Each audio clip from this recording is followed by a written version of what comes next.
Okay, reka nongere mbabwiye ni igitondo cyiza n'umwaka mushya muhire kuri mwe mwese mudahwema gutega amatwi no kurikira Hose TV by'umwihariko abakunzi b'ikiganiro biravugwa bo nongeye kubasuhuza mbifuriza n'umwaka mushya muhire. Hanyuma rero muri biravugwa uyu munsi nuko Kiliziya Katolika mu Rwanda yateguje gutangira kubaka Saint Andre ya Saint Michel muri mwaka 2026. Atwane Kardinali Kambanda yatangaje ko mu mwaka 2026 Kiliziya Katolika mu Rwanda izatangira kubaka paruwasi nshya ya Saint Michel izubakwa mu buryo bugezweho kandi bujyanye n'iterambere ry'umujyi wa Kigali. Yabigarutseho ubwo yayoboraga misa y'igitaramo cya Noheli ku itariki 24 Ukuboza muri mwaka 2025. Antoine Kardinali Kambanda yavuze ko hari ugushyirwa imbaraga muri gahunda yo kubaka Saint Andre kandi bigomba gutangira muri mwaka 2026, aho yaje kubagira ati turimo turateganya cyangwa se turimo turegeranya imbaraga kugira ngo duhaguruke. Igihe kirageze ngo duhaguruke dushyire hamwe dushobore kubaka ingoro nziza nini, kuko hano abantu bananiwe gukwirwamo, biba ngombwa ko haba n'amahema hanze. Yakomeje asaba abakristo kwegera padiri mukuru wa paruwasi ya Saint Michel kugira ngo ufite icyo yakora kuri Kiliziya abe yagikora.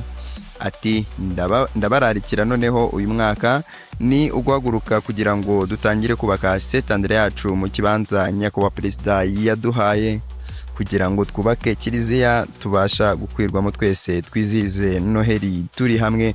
Dutangire kwegera padiri mukuru rero ufite itafari arizane, twubake Kiliziya ibereye uyu mujyi wa Kigali urimo gufata intera mu iterambere.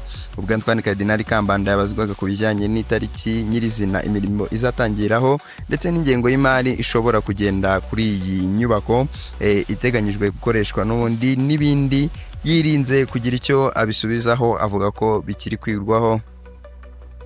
Aho yakomeje agira ati ibyo nibyo turimo, ariko nibitubuza kwegeranya imbaraga n'ibitekerezo nk'ibikoresho.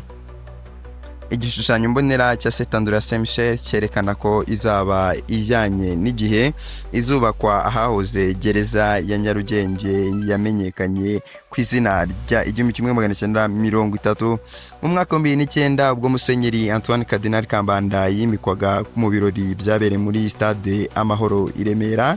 Yagaragarije abanyakigali icyifuzo cy'uko bagomba kubaka ingoro y'Imana Saint Andre y'umujyi kandi ihesha Imana icyubahiro. Iyi Saint Andre ijyanye n'igihe byateganywaga ko yajya yakira abantu nibura 5,000, hanyuma ikagira imbuga nini ku buryo mu gihe habaye iminsi mikuru ishobora kwakira abantu bari hagati y'10,000 n'20,000. Mu mwaka wa 2023 ikigo cy'igihugu cy'iterambere RDB cyari cyatangaje ko hari gukusanywa miliyari zirenga 40 zazifashishwa mu kubaka iyi nyubako. Ubusanzwe Saint Andre ya Kigali iherereye mu Kiyovu mu karere ka Nyarugenge, hari paruwasi ya Saint Michel gusa nino ku buryo ibikorwa binini bitabasha kuhabera.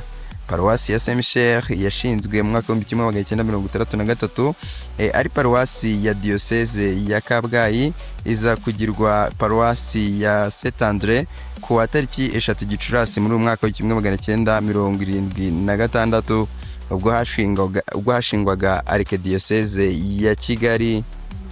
Ni naha dusoreje rero amakuru yacu cyangwa se biravugwa y'uyu munsi. Nkomeza kubitsa kuri Anakire nk'ibisanzwe rero. Ciao ciao.